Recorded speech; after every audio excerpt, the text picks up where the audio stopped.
ನೀವು ಮಲಗೋ ಮುಂಚೆ ಕೆಲ ವಿಷಯಗಳನ್ನು ಮಾಡೋದು ಬಹಳ ಮುಖ್ಯ. ಇದು ಬರೀ ಮಾನಸಿಕ ತೊಂದರೆಗಳ ಬಗ್ಗೆ ಅಲ್ಲ. ಮಲಗೋದಕ್ಕಿಂತ ಕನಿಷ್ಠ 3ರಿಂದ 4 ಗಂಟೆ ಮುಂಚೆ ಊಟ ಮಾಡೋದು ಒಳ್ಳೆಯದು. ಮಲಗೋ ಮುಂಚೆ ಯಾವಾಗಲೂ ಸ್ನಾನ ಮಾಡೋದು ದೊಡ್ಡ ವ್ಯತ್ಯಾಸ ಉಂಟು ಮಾಡುತ್ತೆ. ಸ್ನಾನ ಮಾಡಿ ಹೊರಗೆ ಬಂದಾಗ ಮೈಮೇಲಿದ್ದ ಭಾರ ಇಳಿದಿದೆ ಅನ್ಸಲ್ವಾ? ಉತ್ತರಕ್ಕೆ ತಲೆ ಹಾಕಿ ಮಲಗಿದ್ರೆ ರಕ್ತ ನಿಮ್ಮ ಮೆದುಳಿನ ಕಡೆ ಸೆಳೆಯಲ್ಪಡತ್ತೆ. ನಿದ್ದೆಲಿ ನೀವು ಸಾಯಲೂಬಹುದು, ಬ್ರೈನ್ ಹೆಮರೇಜ್ ಆಗಬಹುದು. ಅಲಾರ್ಮ್ ಶಬ್ದಕ್ಕೆ ಬೆಳಗ್ಗೆ ಧಡಕ್ಕಂತ ಎಚ್ಚರ ಮಾಡಿಕೊಳ್ಳೋದು ಜೀವಕ್ಕೆ ಒಳ್ಳೇದಲ್ಲ. ಸುಮ್ಮನೆ ಮಲಗಿ, ಒಂದು ಜೀವವಾಗಿ.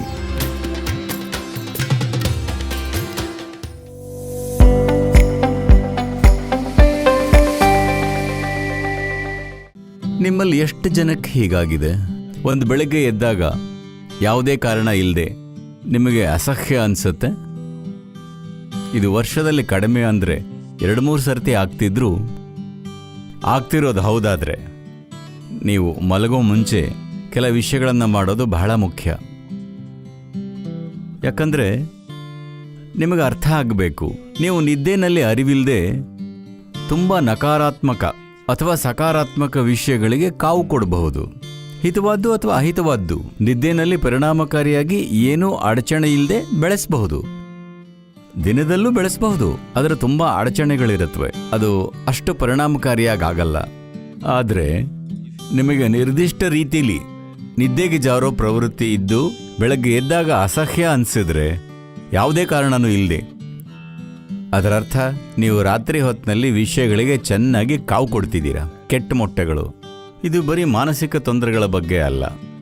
ಕಾಲ ಕಳೀತಿದ್ದ ಹಾಗೆ ಇದು ದೊಡ್ಡ ಶಾರೀರಿಕ ಸಮಸ್ಯೆಗಳನ್ನು ಉಂಟು ಮಾಡಬಹುದು. ಇಂಥ ವಿಷಯಗಳನ್ನು ನಿಮ್ಮ ಜೀವನದಿಂದ ಅಳಿಸಿಬಿಡೋದು ಮುಖ್ಯ.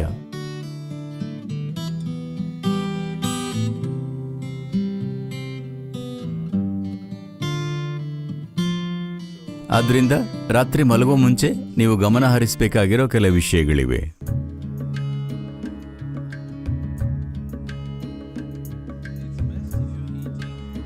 ನೀವು ಮಾಂಸ ಮತ್ತಿತರ ಥರದ ಊಟ ಮಾಡ್ತಿದ್ರೆ ಮಲಗೋದಕ್ಕಿಂತ ಕನಿಷ್ಠ 3ರಿಂದ 4 ಗಂಟೆ ಮುಂಚೆ ಊಟ ಮಾಡೋದು ಒಳ್ಳೆಯದು. ಆಗ ಜೀರ್ಣಕ್ರಿಯೆ ಮುಗಿದಿರುತ್ತೆ. ಮಲಗೋದಕ್ಕಿಂತ ಮುಂಚೆ ಒಂದಷ್ಟು ನೀರು ಕುಡಿದು ಮಲಗಿ. ಇಂಥ ವಿಷಯ ಎಲ್ಲ ಹಾಗೇ ಸರಿ ಹೋಗಿಬಿಡತ್ತೆ. ಒಂದು ಸರಳವಾದ ವಿಷಯ ಅಂದರೆ ಸ್ನಾನ ಮಾಡೋದು. ಮಲಗೋ ಮುಂಚೆ ಯಾವಾಗಲೂ ಸ್ನಾನ ಮಾಡೋದು ದೊಡ್ಡ ವ್ಯತ್ಯಾಸ ಉಂಟು ಮಾಡುತ್ತೆ. ಅಮೆರಿಕದ ಹವೆಯಲ್ಲಿ ತಣ್ಣೀರು ಸ್ನಾನ ಕಷ್ಟ ಆಗಬಹುದು. ಅದಕ್ಕೆ ಉಗುರು ಬೆಚ್ಚಗಿನ ನೀರಲ್ಲಿ ಸ್ನಾನ ಮಾಡಿ. ರಾತ್ರಿ ಹೊತ್ತಿನಲ್ಲಿ ಬಿಸಿನೀರು ಸ್ನಾನ ಬೇಡ.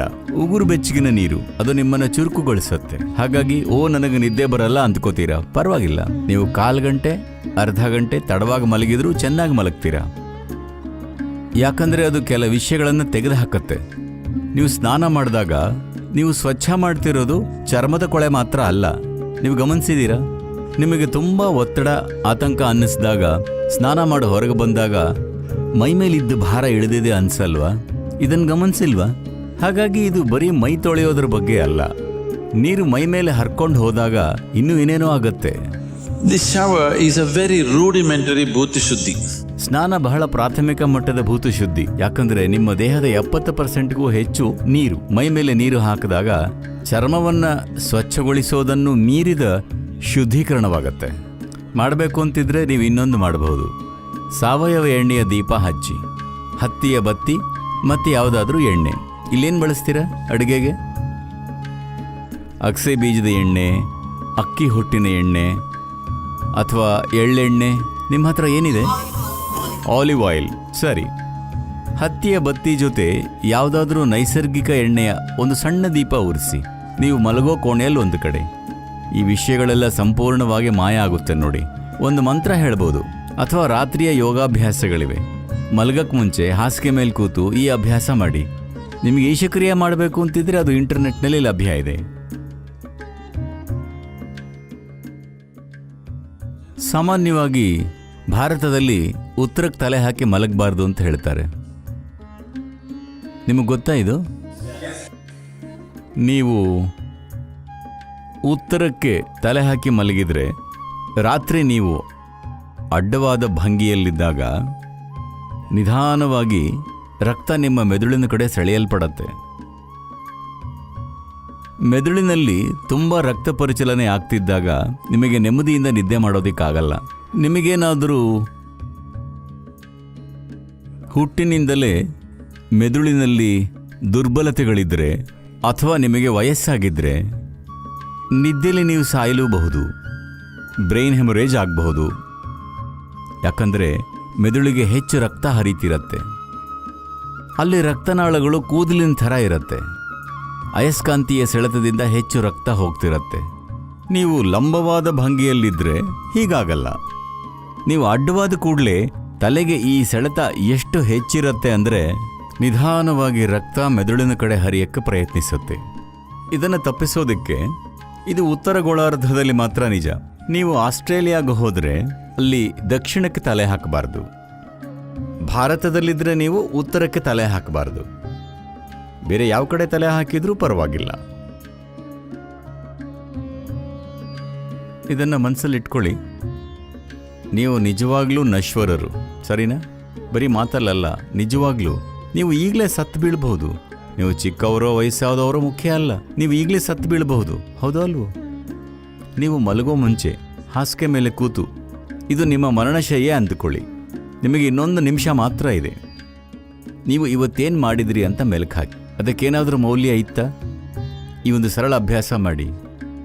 ಸಾವು ಯಾವಾಗ ಬರಬಹುದು ಅಂತ ನಿಮಗೆ ಗೊತ್ತಿಲ್ಲ.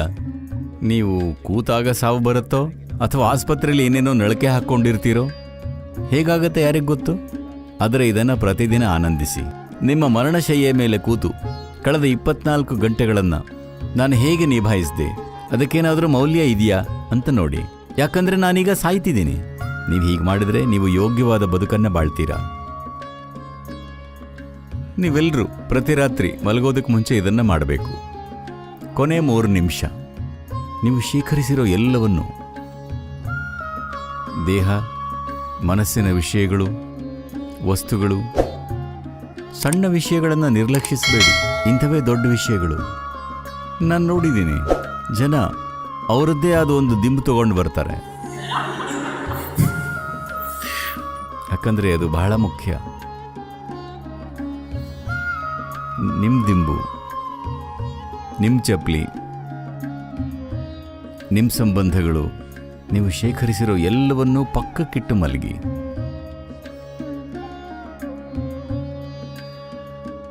ನೀವು ಇಂಥ ಸ್ಥಿತಿಯಲ್ಲಿ ಮಲಗಿದರೆ ನೀವು ಹೆಚ್ಚು ತೇಜಸ್ಸಿನೊಂದಿಗೆ, ಹೆಚ್ಚು ಶಕ್ತಿಯೊಂದಿಗೆ, ನೀವು ಸಾಧ್ಯ ಅಂತ ಕಲ್ಪಿಸಿಕೊಂಡಿರೋದಕ್ಕಿಂತ ಹೆಚ್ಚಿನ ಸಾಧ್ಯತೆಗಳೊಂದಿಗೆ ಹೇಳ್ತೀರಾ.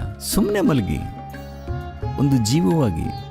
ಗಂಡಸಾಗಲ್ಲ, ಮಹಿಳೆಯಾಗಲ್ಲ, ಅದು ಇದಾಗಲ್ಲ, ಎಲ್ಲವನ್ನೂ ಕೆಳಗಿಡಿ. ಹಾಗೆ ಮಲಗಿ. ಇದು ತುಂಬ ಸುಲಭ ಆಗ್ತಿದೆ. ಬರೀ ಮಲಗೋ ಸಾಧನೆ. ಇಷ್ಟನ್ನಾದರೂ ನೀವು ಮಾಡಬೇಕು.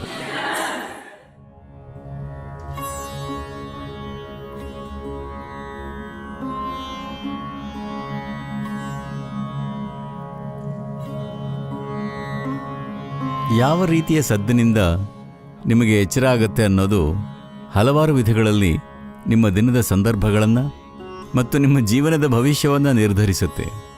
ಅಲಾರ್ಮ್ ಶಬ್ದಕ್ಕೆ ಬೆಳಗ್ಗೆ ಧಡಕ್ಕಂತ ಎಚ್ಚರ ಮಾಡಿಕೊಳ್ಳೋದು ಜೀವಕ್ಕೆ ಒಳ್ಳೆಯದಲ್ಲ. ನಿಮಗೆ ಇಷ್ಟೊತ್ತು ನಿದ್ದೆ ಬೇಕು ಅಂತಿದ್ರೆ ನೀವು ತಿನ್ನೋ ಆಹಾರ, ನೀವು ನಿಮ್ಮೊಳಗೆ ಸಂಸ್ಕರಿಸ್ತಿರೋ ಯೋಚನೆ ಮತ್ತು ಭಾವನೆಗಳು ಮತ್ತು ನಿಮ್ಮ ಶರೀರದಲ್ಲಿರೋ ಜೀವಕಳೆ, ಇವೆಲ್ಲವೂ ನಿಮಗೆಷ್ಟು ನಿದ್ದೆ ಬೇಕು ಅನ್ನೋದನ್ನು ನಿರ್ಧರಿಸುತ್ತೆ. ನಿಮಗೆ 3 ಗಂಟೆ, ಕ್ಷಮಿಸಿ, ನಿಮಗೆ 8 ರಿಂದ 12 ಗಂಟೆ ನಿದ್ದೆ ಬೇಕು ಅಂದ್ಕೊಳ್ಳೋಣ. ನಾನು ತಪ್ಪು ಸಂಖ್ಯೆ ಹೇಳಿದೆ. ನಿಮಗೆಷ್ಟೇ ನಿದ್ದೆ ಬೇಕಿರಲಿ, ಅದು ನಿಮಗೆ ಗೊತ್ತಿರುತ್ತೆ. ಹಾಗಾಗಿ ನೀವು ಸಹಜವಾಗಿ ಹೇಳೋ ರೀತಿಯಲ್ಲಿ ಸಾಕಷ್ಟು ಬೇಗನೆ ಮಲಕ್ಕೊಳ್ಳಿ. ನಿಮ್ಮಷ್ಟಕ್ಕೆ ನಿಮಗೆ ಎಚ್ಚರ ಆದರೆ, ಎಚ್ಚರ ಆಗುತ್ತೋ ಇಲ್ವೋ ಅಂತ ನಿಮಗೆ ಸಂದೇಹ ಇದ್ದರೆ, ಯಾವುದಾದ್ರೂ ಮಂತ್ರ ಇದ್ದರೆ, ನೀವು ವೈರಾಗ್ಯದ ಒಂದು ಮಂತ್ರವನ್ನು ಆರಿಸಿಕೊಂಡಿದ್ರೆ ಅದನ್ನು ಬಳಸ್ಬೋದು.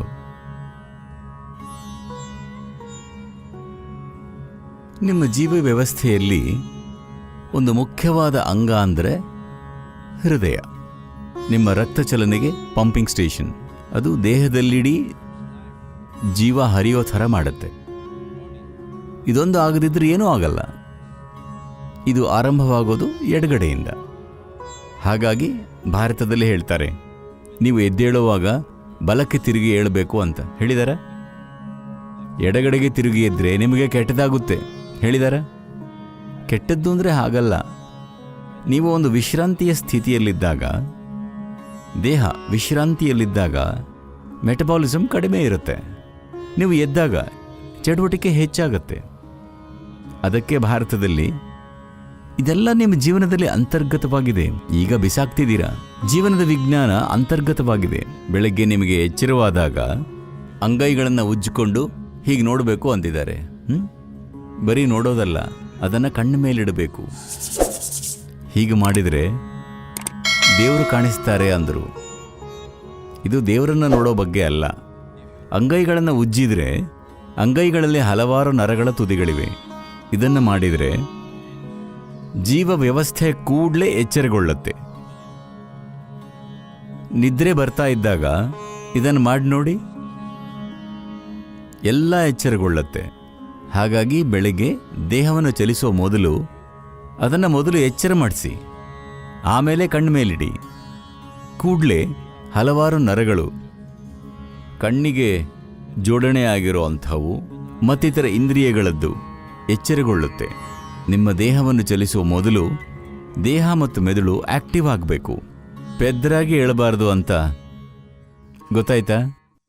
ಅದನ್ನು ಮಾಡಿ ಬಲಕ್ಕೆ ತಿರುಗಿ ಏಳಬೇಕು. ಇವತ್ತು ನಾವೆಲ್ಲರೂ ಮಲಗಿದ್ರೆ ನಾಳೆ ಬೆಳಗ್ಗೆ ಸುಮಾರು 2.5 ಲಕ್ಷ ಜನ ಎದ್ದೇಳಲ್ಲ. ಸಹಜ ಸಾವುಗಳು ಜಗತ್ತಿನಲ್ಲಿ. ಒಂದು ವೇಳೆ ನೀವು ನಾಳೆ ಎದ್ರೆ ನಿಮಗೆ ಗ್ಯಾರಂಟಿ ಇದೆಯಾ? ನಿಮಗೆ ಗ್ಯಾರಂಟಿ ಕಾರ್ಡ್ ಇದೆಯಾ? ಇಲ್ಲ ತಾನೆ? ಹಾಗಾಗಿ ನೀವು ಒಂದು ವೇಳೆ ಎದ್ರಿ ಅಂದ್ಕೊಳ್ಳೋಣ. ಇಷ್ಟನ್ನ ಮಾಡಿ. ಇದು ನಿಮ್ಮ ಆಧ್ಯಾತ್ಮಿಕತೆಗೆ ಒಂದು ಸರಳವಾದ ಮೊದಲ ಹೆಜ್ಜೆ. ನಾಳೆ ಬೆಳಿಗ್ಗೆ ನೀವು ಎದ್ದಾಗ ಪರೀಕ್ಷಿಸಿ, ನೀವಿನ್ನೂ ಜೀವಂತವಾಗಿದ್ದೀರಾ, ಸತ್ತಿದ್ದೀರಾ? ನಿಮಗೆ ಎಚ್ಚರವಾದರೆ ಸ್ವಲ್ಪ ಸಂಭ್ರಮ ಆದರೂ ಆಗಬೇಕು. ಎದ್ದೇನು ಕುಣಿಬೇಕಾಗಿಲ್ಲ, ಕನಿಷ್ಠ ಮುಗುಳ್ನಗಬಹುದು. ಇನ್ನೂ ಜೀವಂತ. 2.5 ಲಕ್ಷ ಜನ ಸತ್ರು, ನಿಮ್ಮ ಥರಾನೇ ಇದ್ರು, ಪುಪ್ ಹೋಗ್ಬಿಟ್ರು ಅಲ್ವಾ? ಎಲ್ಲಿ ನೋಡಿದ್ರು ಇಲ್ಲ ಅವರು. ನಾನಿನ್ನೂ ಇಲ್ಲಿದ್ದೀನಿ, ಜೀವಂತ. ಒಂದು ದೊಡ್ಡ ಮುಗುಳ್ನಗು ಮಾಡ್ತೀರಾ? ನಾನು ಮ್ಯಾನೇಜ್ಮೆಂಟ್ ಮಾತಾಡ್ತಿದ್ದೀನಿ. 2.5 ಲಕ್ಷ ಜನ ಸತ್ರು ಅಂದರೆ 30-50 ಲಕ್ಷ ಜನ ತಮಗೆ ಆಪ್ತರಾದವ್ರನ್ನ ಕಳ್ಕೊಂಡ್ರು ಅಂತ. ನಿಮಗೆ ಆಪ್ತರಾದ ಆ 3-4 ಜನರನ್ನ ಚೆಕ್ ಮಾಡಿ, ಎಲ್ಲರೂ ಜೀವಂತವಾಗಿದ್ದಾರೆ. ಇನ್ನೊಂದು ದೊಡ್ಡ ಮುಗುಳ್ನಗು, ಹಲೋ ಮಾಡ್ತೀರಾ ಇಲ್ವಾ? ಜೀವಂತ ಇಲ್ಲ. ಒಂದು ವೇಳೆ ನಿಮ್ಮ ತಲೆಗೆ ನಾವು ಬಂದೂಕು ಹಿಡಿದ್ರೆ ಅದು ಬಿಡುಗಡೆ ಅಂದ್ಕೋತೀರಾ? ಇಲ್ಲ, ನಿಮಗೆ ಭಯ ಆಗುತ್ತೆ. ಹಾಗಾದ್ರೆ ಜೀವಂತವಾಗಿರೋದು ಅಷ್ಟು ಅಮೂಲ್ಯ ಅಲ್ವಾ? That's how precious it is for you to be alive. ಹಾಗಾಗಿ ನಾಳೆ ಬೆಳಿಗ್ಗೆ ಹೊತ್ತಿಗೆ 2.5 ಲಕ್ಷ ಜನ ಸತ್ತು ನೀವಿನ್ನೂ ಜೀವಂತವಾಗಿದ್ರೆ ಅದಕ್ಕೆ ಕನಿಷ್ಠ ದೊಡ್ಡದಾಗಿ ಮುಗುಳ್ನಗು ಆದರೂ ಕೊಡಬೇಕು ತಾನೆ? ಮತ್ತು ನಿಮಗೆ ಆಪ್ತರಾದವರೆಲ್ಲ ಇವತ್ತು ಜೀವಂತವಾಗಿದ್ದಾರೆ. ಇನ್ನೊಂದು ದೊಡ್ಡ ಮುಗುಳ್ನಗು.